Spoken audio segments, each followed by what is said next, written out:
नमस्कार बच्चों, मैं जितेंद्र कुमार शर्मा और मेरे साथ आप पढ़ रहे हैं कक्षा 10 के लिए हमारी पाठ्य पुस्तक भारतीय संस्कृति और विरासत, अध्याय संख्या 9, जो कि इस पूरी बुक का हमारा लास्ट चैप्टर है। आज हम शुरू कर रहे हैं, जिसका कि नाम है भारतीय संस्कृति का विदेशों में प्रसार। देखो, हमें ये चीज समझनी होगी कि हमारी जो संस्कृति की विशेषताएं या हमारी संस्कृति है वो विदेशों में गई कैसे, किस किस मीडियम से, जैसे वो चाहे विदेशी जो हम कहें अंतर्राष्ट्रीय संबंधों की हम बात करेंगे इस चैप्टर में, या फिर हम ये देखिए व्यापार को देखेंगे, हम यात्राओं को देखेंगे। इन सबको रिलेट करके इस पूरे चैप्टर में हम समझ बनाने की कोशिश करेंगे। तो चलिए शुरू करते हैं भाग संख्या 1, जिसमें हम ये देखेंगे कि विदेशों में भारतीय संस्कृति के प्रसार के माध्यम क्या क्या है। अगर हम प्रस्तावना की बात करें भारतीय संस्कृति का विदेशों में प्रसार, तो देखिए प्रस्तावना ये कहती है कि भारतीय संस्कृति विश्व की सबसे प्राचीन संस्कृति रही है। इसलिए हम ये कह पाएंगे कि ये हमारी इन सीमाओं में नहीं रही होगी, ये पूरे विश्व में फैली रही होगी। उस समय आधुनिक यातायात के साधन उपलब्ध नहीं थे, लेकिन फिर भी यात्रियों ने यात्राएं करना नहीं छोड़ा। अगर तुम बात करो उस समय जल और थल मार्गों की, तो इन दोनों मार्गों से व्यापारियों की बात करो चाहे धार्मिक यात्रियों की बात करो, ये लोग आते जाते रहते थे। बच्चों, सिंधु घाटी सभ्यता के काल से भारतीयों का संबंध विदेशी संस्कृतियों से रहा है, और कई बार हम ये देखेंगे कि जो सांस्कृतिक विशेषताएं हमें यहाँ देखने को मिलती है वही किसी अन्य सभ्यता में भी हमें देखने को मिलेंगी। भारत की भौगोलिक स्थिति की अगर बात करें तो यात्रियों और व्यापारियों के अनुकूल बिल्कुल नहीं थी। क्यों नहीं थी? तीन तरफ से वही समुद्र से घिरी हुई स्थिति थी, आधुनिक यातायात के साधन नहीं थे। तो ये स्थिति नहीं होते हुए भी फिर भी जो दुर्गमता थी वो भारत के साथ संबंध बनाने में इन यात्रियों को कभी बाधक नहीं लगी। हमारे देश के साहसी लोग लंबी दूरी की यात्राएं करके जहां तहां गए और वहीं पर भारतीय संस्कृति की उन्होंने अमिट छाप छोड़ दी थी। बच्चों, इतना ही नहीं, अगर हम बात करें अपनी संस्कृति की, तो विश्व को परिचित करने में हमारी संस्कृति को हम ये देखते हैं कि हमारी संस्कृति पूरे विश्व को परिचित करती है। कैसे परिचित करती है? जो व्यक्ति यात्राओं पे गए वो वहां पर अपनी संस्कृति के बारे में बताते हैं और वहां की संस्कृति की अच्छी बातें, क्योंकि हमारी संस्कृति की जो विशेषताएं हमने देखी थी सार ग्रहिता, यानी कि वो अच्छी अच्छी बातों को ग्रहण भी करके लाए और उन सब का जो चेंजेस था, उन सब का जो हम कह रहे हैं इफेक्ट था, वो हमें हमारी संस्कृति में देखने को मिल जाएगा। प्राचीन भारतीय इतिहास का एक रोचक पक्ष भारत की सीमाओं के परे के देशों के जीवन और संस्कृति पर उसका प्रभाव है। इन देशों में अगर हम बात करें तो भारतीय दर्शन और विचार प्रणाली का प्रवेश हुआ, जिसके फलस्वरूप वहां भारतीय संस्कृति पल्लवित हुई और वहां पर एक प्रकार से बृहत्तर भारत बन गया। यानी हम देखते हैं कि भारतीय संस्कृति का जो प्रवेश था या प्रसार था वो भारत की सीमाओं तक ही नहीं रहा, अपितु पूरे विश्व में धीरे धीरे फैल रहा था। और इसके दो ही पर्टिकुलर कारण मिलेंगे: व्यापार, धार्मिक यात्राएं। धर्म के प्रचार के लिए जो यात्राएं की जाती थी वो, और एक जो आदान प्रदान लेन देन का कार्य यानी व्यापार किया जाता था वो, ये दो कारण मेनली हमको देखने को मिलेंगे। प्राचीन साहित्य के अध्ययन से पता चलता है कि भारतवासी युगों युगों से अपनी भौगोलिक सीमाओं के भीतर बंद नहीं थे। अरे भाई, भारत सोने की चिड़िया ऐसे ही नहीं बना था, वो अपने विदेशी व्यापार के कारण कहलाता था। विश्व में जो सबसे बड़ा धर्म के तीसरे सबसे बड़े धर्म की बात करें बौद्ध धर्म की, उसका जन्म कहां हुआ है? भारत में हुआ है। परंतु आज अगर आप देखते हो ना, तो चीन, तिब्बत, जापान, म्यांमार, श्रीलंका, यहां का ये प्रमुख धर्म बना हुआ है। कहने का मतलब ये है कि जो भारतीय धार्मिक बौद्ध धर्म को लेकर के धार्मिक यात्राएं भारतीयों ने की, उनका प्रभाव चीन, तिब्बत, जापान, म्यांमार, श्रीलंका में हमें देखने को मिलता है। बच्चों, साथ ही साथ अगर हम बात करें विदेशों में भारतीय संस्कृति के प्रसार के माध्यम के बारे में, तो ये जो माध्यम थे वो कई सारे हो सकते हैं। जैसे कि हम कहें व्यापार को हम यहाँ इंक्लूड कर सकते हैं, हम यहाँ धार्मिक यात्राओं को इंक्लूड कर सकते हैं, शिक्षा को इंक्लूड कर सकते हैं। तो इन सारी चीजों के बारे में हम यहाँ देख लेंगे। देखिए, व्यापारियों, शिक्षकों, राजदूतों और धर्म प्रचारकों के माध्यम से भारतीय संस्कृति का विदेशों में प्रसार हुआ। देखो, ये चार ही कारण मेनली थे: या तो व्यापार के लिए, या कोई टीचर या शिक्षा के क्षेत्र में कोई गया हो, राजदूत जो एक देश से दूसरे देश में यात्राएं कर रहे थे, या जो धर्म प्रचारक थे उनकी बात हम करें, तो इन्हीं मीडियम से भारतीय संस्कृति का प्रसार विदेशों में हुआ है। एक देश की संस्कृति व सभ्यता दूसरे देशों में कई माध्यमों से फैलती थी। देखो, बात कैसे करेंगे इस टॉपिक पे कि भाई, जैसे मानो भारत की कोई संस्कृति की विशेषताएं हैं, ठीक है, या सभ्यता की कोई विशेषता है, उसे हमें जापान में देखना है, तो हम ये देखेंगे वो कई सारे मीडियम से फैल सकती है। वो व्यापारियों के द्वारा पहुंची जा सकती है, वो शिक्षकों के द्वारा पहुंचाई जा सकती है, राजदूतों के द्वारा प्रसारित की जा सकती है, या फिर धर्म प्रचारकों के द्वारा वो प्रसारित की जा सकती है। तो ये वाली लाइन क्लियर हुई ना भाई, इनके माध्यम कई सारे हो सकते हैं, एक ही माध्यम नहीं हो सकता, कई सारे भी हो सकते हैं। कुछ संस्कृतियां ऐसी भी रही हैं जो तलवार, कूटनीति, प्यार, प्रलोभन से फैली। सही धर्म ईसाई मिशनरियों की जब हम बात करेंगे हमारे आधुनिक भारत में, तो हमें पता चलता है कि उस समय ईसाई मिशनरी लोभ, प्रलोभन, लालच, डरा धमका करके ऐसा करके वो धर्म परिवर्तन करवा रहे थे, अपनी संस्कृति का प्रचार कर रहे थे। तो ये सारे कारण भी हो सकते हैं, परंतु अगर हमने हमारी भारतीय संस्कृति की बात करी है, तो इसे फैलाने में ना तो शक्ति का प्रयोग किया है, ना हमने कभी छल कपट की नीति का सहारा लिया है। तो ये तो अपने आप फैलती गई, लोगों को पसंद आती गई और लोग इसे अपनाते गए हैं। हमारी संस्कृति विदेशों में 3 प्रमुख माध्यमों से प्रसारित हुई है। पहला कारण है व्यापार। भारत व्यापारिक कारणों से ही सोने की चिड़िया कहलाता था। हमारे देश के व्यापारी सोने की खोज में सर्वप्रथम या प्रथम शताब्दी की तुम बात करो तो इंडोनेशिया और कंबोडिया जैसे देशों में गए। उनकी जावा, सुमात्रा, मलाया द्वीपों की यात्राओं का वर्णन हमें मिलता है और यही कारण है कि इन क्षेत्रों को सुवर्ण द्वीप कहा गया। और सुवर्ण द्वीप, ये वाला जो क्वेश्चंस बनता है इंपॉर्टेंट है और इसका आंसर तुम्हें इस पेज पे मिलेगा। ये रहा, मार्क कर लो, टिक कर लो कि सुवर्ण का अर्थ होता है सोना और द्वीप का मतलब द्वीप, दोनों मिलकर के बन गए सोने के द्वीप। कंबोडिया और इंडोनेशिया की बात कर रहे हैं बच्चों। इसके बाद में देखिए, भारत का व्यापार पश्चिम में फारस, यूनान, मिस्र तथा रोम तक फैला हुआ था। चीन और तिब्बत की बात करें तो इनके साथ भी व्यापारिक संबंध हम देखते हैं प्राचीन काल से चले आ रहे हैं। नई खोजों से हमें यह पता चलता है कि भारत में जलपोत प्राचीन काल में ही बनाए जाते थे। कई वो हजारों टन वाली नाव की बात हमने चैप्टर नंबर 8 में भी करी थी, जहाज कारखानों की बात करी थी।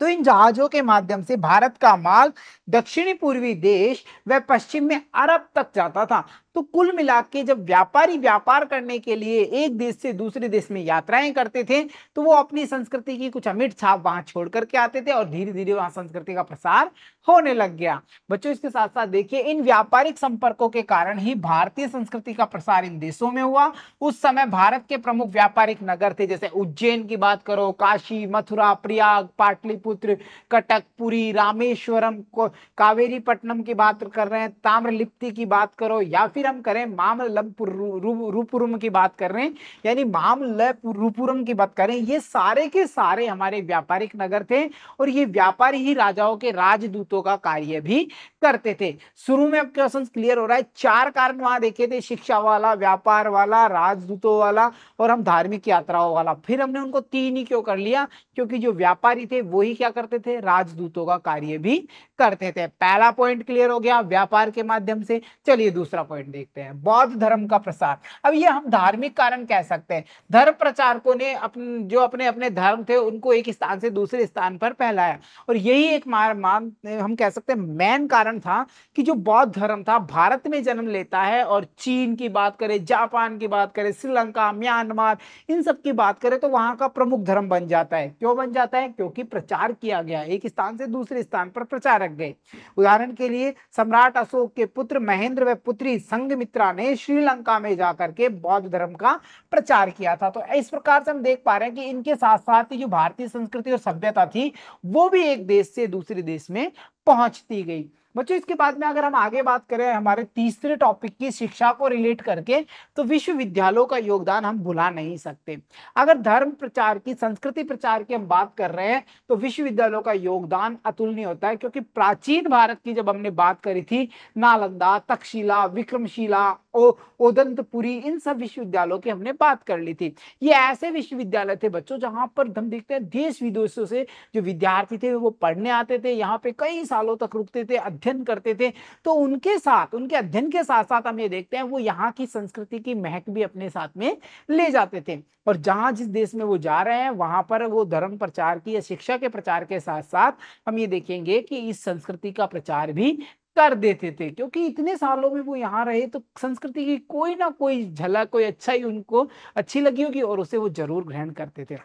उदाहरण के लिए देख लो, जैसे हम यहाँ पे हैंसांग फायान की बात कर ले, है ना, वो सब आए, वो उन सब के बारे में भी हम यहाँ मेंशन कर सकते हैं इस एग्जाम्पल में। क्लियर। फॉर एग्जाम्पल देखिए, चीनी यात्री हैंसांग ने नालंदा विश्वविद्यालय का विस्तृत वर्णन किया। विक्रमशिला विश्वविद्यालय का वर्णन तिब्बती विद्वान तारानाथ ने किया है। साथ ही साथ बिहार का एक अन्य विश्वविद्यालय ओदंतपुरी है, जिसको कि पाल वंश के राजाओं का संरक्षण प्राप्त था। इस विद्यालय के बहुत सारे छात्र बौद्ध भिक्षु के रूप में तिब्बत जाकर के बस गए थे। तो भारतीय संस्कृति में वो पढ़े बड़े हैं, समझ रहे हैं, पढ़ रहे हैं, सीख रहे हैं, फिर वो दूसरी जगह जाके स्टेबल होते हैं, तो वहां पर उस संस्कृति का वो प्रचार डेफिनेटली करेंगे। उस एरिया में हमें उस संस्कृति की झलक देखने को जरूर मिलेगी। बच्चों, इसके साथ साथ देखिए, जैसे चीनी सम्राट के बुलावे पर सन 1967 में, खाली सन 67 ईस्वी की बात कर रहे हैं, 2 भारतीय आचार्य, और ये सबसे इंपॉर्टेंट फैक्ट ऐसे निकलता है, ये सबसे प्राचीन आचार्य माने गए कश्यप मातंग और धर्मरक्षित। याद रख लेना, इनके नाम पूछ सकता है। कुमार जीवी की बात करें, आचार्य कुमार जीव ने संस्कृत ग्रंथों का चीनी भाषा में अनुवाद किया। तो जाहिर सी बात है, इन ग्रंथों का जब अनुवाद किया गया होगा तो उन ग्रंथों में लिखे गए तथ्यों के साथ साथ भारतीय संस्कृति के बारे में भी कोई ना कोई फैक्ट जरूर होगा, जिसे कि वो चीनी भाषा में अनुवादित किया गया और वहां के लोगों ने उसे समझा, अपनाने की कोशिश की। इसी प्रकार आचार्य कमलशील को तिब्बत के राजा ने निमंत्रित किया था। ज्ञानभद्र अपने 2 बेटों के साथ धर्म प्रचार के लिए तिब्बत गए थे। तो ये यात्राएं हो रही हैं, शिक्षा के साथ साथ धार्मिक यात्राएं भी हो रही हैं। इसी प्रकार राजाओं की महत्वाकांक्षा और साम्राज्यवादी भावनाओं ने भी विदेशों में ऐसा करने को प्रेरित किया। उनके विदेशों से राजनीतिक संबंध भी इस दिशा में सहायक सिद्ध होते हैं। कहने का मतलब मेनली बातें ये थी कि जो 3 फैक्ट हैं, जैसे हमने देखा व्यापार, हमने देखा धर्म प्रचार, हमने देखा कि जो शिक्षा या विश्वविद्यालयों का योगदान है, ये तीनों फैक्ट करते हैं किस चीज को, कि विदेशों में भारतीय संस्कृति का प्रसार किन किन माध्यमों से हुआ, उस चीज को। क्लियर हो गया ये सब कुछ। चलिए, इसके बाद में हम बात कर लेते हैं कुछ प्रश्नों की। देखिए, पाठगत प्रश्नों में पहला प्रश्न है, बौद्ध धर्म का प्रसार किन देशों में हुआ। देखो, बौद्ध धर्म की अगर हम बात कर रहे हैं तो चीन, जापान, जावा, सुमात्रा, श्रीलंका, म्यांमार, इन सबको हम मेंशन कर सकते हैं, जो कि ये एक ऐसा धर्म था, बौद्ध धर्म, जो भारत में पैदा हुआ, भारत में इसका जन्म होता है और इन सभी देशों का ये प्रमुख धर्म बन जाता है। अगला प्रश्न कह रहा है, प्राचीन भारत में 2 प्रमुख विश्वविद्यालयों के नाम लिखिए। अरे विक्रमशिला, तक्षशिला, नालंदा, ओदंतपुरी, इन सब में से किसी भी 2 को उठाओ और नाम यहाँ पे मेंशन कर देना। चलो, अगला हमारा प्रश्न है, सम्राट अशोक ने बौद्ध धर्म का प्रचार करने के लिए श्रीलंका में किसको भेजा था। पुत्र महेंद्र और उनकी जो पुत्री थी संघमित्रा, उन दोनों को ये भेजा था उन्होंने श्रीलंका में बौद्ध धर्म का प्रचार करने के लिए। चलिए, इसके बाद में अगला प्रश्न है, प्राचीन भारत के प्रमुख आचार्यों के नाम। अरे बिल्कुल प्राचीन में जा रहे हो तो चल जाओ, कश्यप, मतंग और धर्मरक्षित के पास में सबसे प्राचीन की बात कर रहे हैं, 67 में चीन गए थे, उनकी हम बात कर रहे हैं। क्लियर। चलिए, ठीक है। इसके बाद में हमारा अगला प्रश्न है, चीन यात्री ह्वेनसांग की अगर हम बात करें तो उन्होंने कौन से विश्वविद्यालय का वर्णन किया। नालंदा विश्वविद्यालय का वर्णन किया, साथ ही साथ इन्होंने तत्कालीन स्थिति का वर्णन भी किया था। क्लियर हो गया। चलो, इसके बाद में हम बात करते हैं, हमारा अगला प्रश्न क्या कह रहा है, प्राचीन भारत का व्यापार किन किन देशों से। अरे फारस की बात कर लो, यूनान, रोम, मिस्र की बात कर लो, इन सब से हमारा प्राचीन व्यापार होते रहता था। ठीक है। चलो, अब अगला टॉपिक है हमारा, पश्चिमी देशों में भारतीय संस्कृति। तो पश्चिमी देशों की अगर तुम बात कर रहे हो ना, भारतीय संस्कृति कैसे मूव करेगी, मेनली कारण हमने हमारे अभी देख लिए थे, माध्यम वही है, पर ये कैसे मूव कर रही थी वो चीजें यहाँ डिस्कस करने को हमें मिल जाएंगी। तो देखो, मेसोपोटामिया की बात करो, अरब की बात करो या सीरिया की बात करो, तो हम ये देखते हैं कि इनके साथ हम कैसे कह सकते हैं कि हमारी संस्कृति वहां प्रचारित हो रही है। सिंधु घाटी सभ्यता में चलते हैं, वहां पे खुदाई करते हैं, कुछ उपकरण प्राप्त करते हैं, और उनके जैसे ही मिलते जुलते उपकरण हमें कहां देखने को मिल जाएंगे भाई, मेसोपोटामिया यानी इराक में मिल जाएंगे। तो हम ये कह सकते हैं कि एक टाइम ऐसा था जब भारत का सुमेरिया, बेबीलोनिया या फिर हम बात करें सीरिया, इनके साथ में व्यापारिक संबंध था, तभी तो वो चीजें वहां देखने को मिल रही हैं। तो ये अंतर संबंध की बात है कि पश्चिमी देशों में जो भारतीय संस्कृति का प्रचार प्रसार था, उसका आइडिया हम कैसे लगा सकते हैं।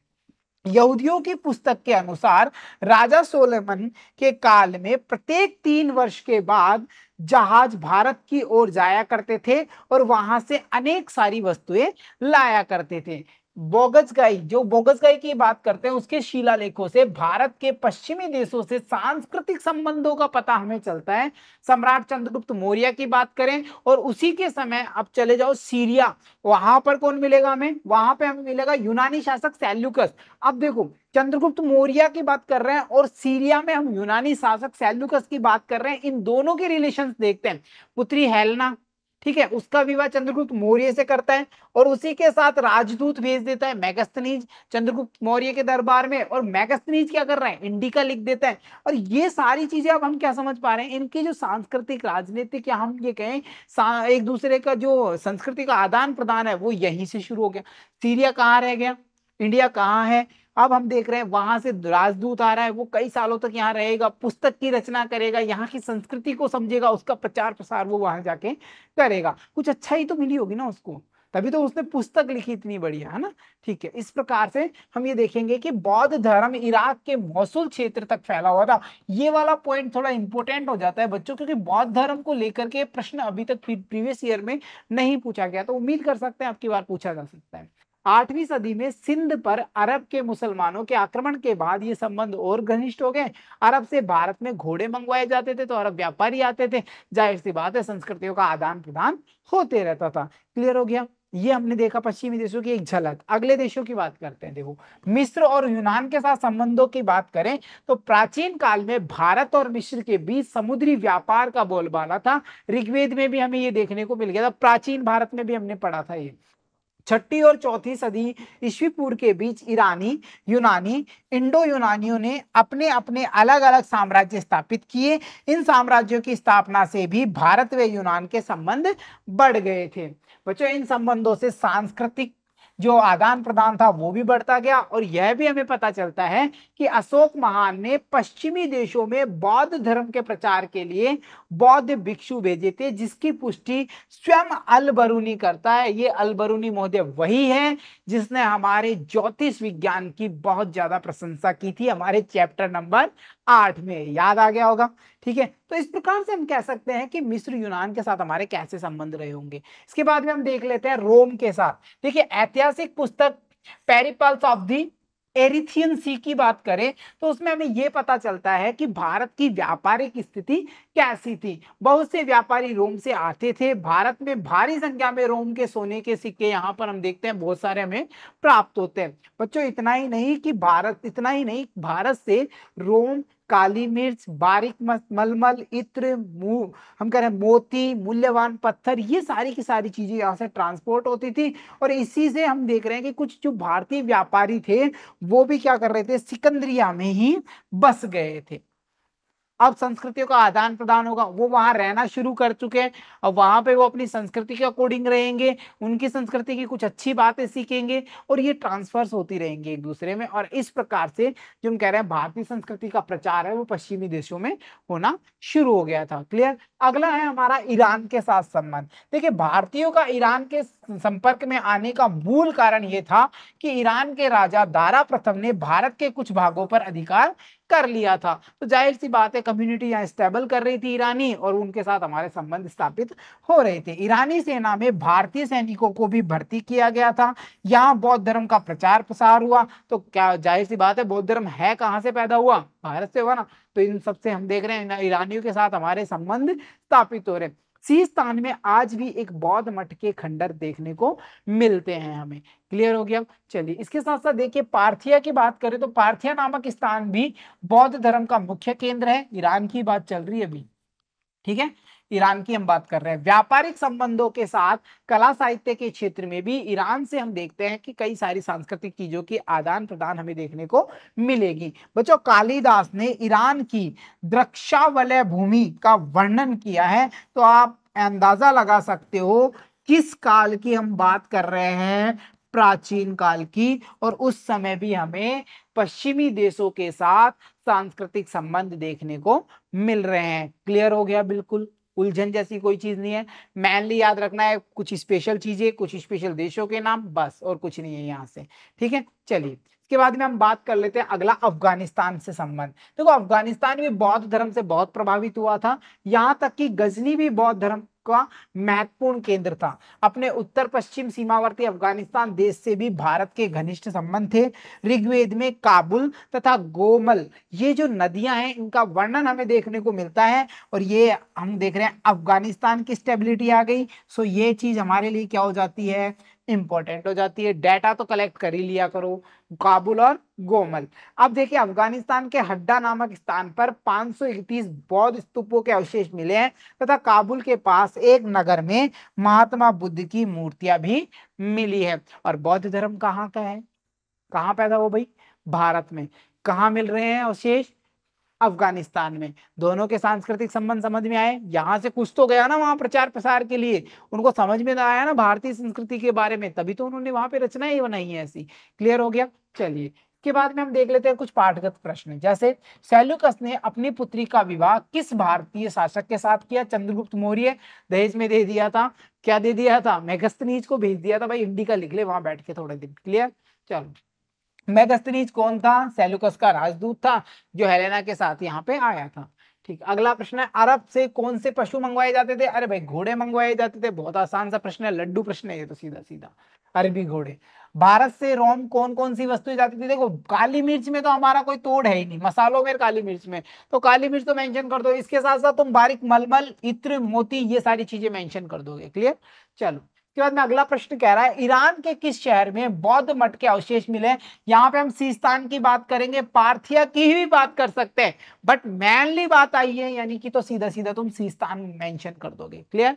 चलो इसके बाद में हमारा अगला प्रश्न है ऋग्वेद में अफगानिस्तान की कौन सी दो नदियों के नाम है। अरे भाई काबुल और गोमल, और यही चीज हमें बताती है कि हम पहले से अफगानिस्तान से रिलेशंस में हैं। क्लियर हो गया ये सब कुछ। चलिए तो डियर स्टूडेंट्स यहाँ पे हमने ये समझ बनाने की कोशिश की कि जो पश्चिम देश है या भारतीय संस्कृति है उसका प्रसार विदेशों में कैसे हुआ, पश्चिम देशों के साथ में हमारे संबंध कैसे थे, इसके कौन कौन से एग्जाम्पल्स हो सकते हैं, इनसे कौन कौन से संभावित प्रश्न बन सकते हैं, कौन कौन से पाठगत प्रश्न बनेंगे, इन सबको लेकर के इस पार्ट 1 में हमने अच्छे से चर्चाएं कर ली। और मैं उम्मीद करता हूँ विस्तार से आपने ये सब चीज समझ ली होंगी। प्रश्न को तो ज्यादा हैवी नहीं है, बहुत ईजी टॉपिक था अभी तक का, जिसमें हमने अच्छे से एंजॉय किया और अच्छे से समझ बना ली। तो प्यारे बच्चों मिलता हूं आपसे अगली कक्षा में, जहां हम हमारे चैप्टर को आगे बढ़ाएंगे और देखेंगे हमारी संस्कृति का विदेशों में प्रसार। तब तक के लिए धन्यवाद।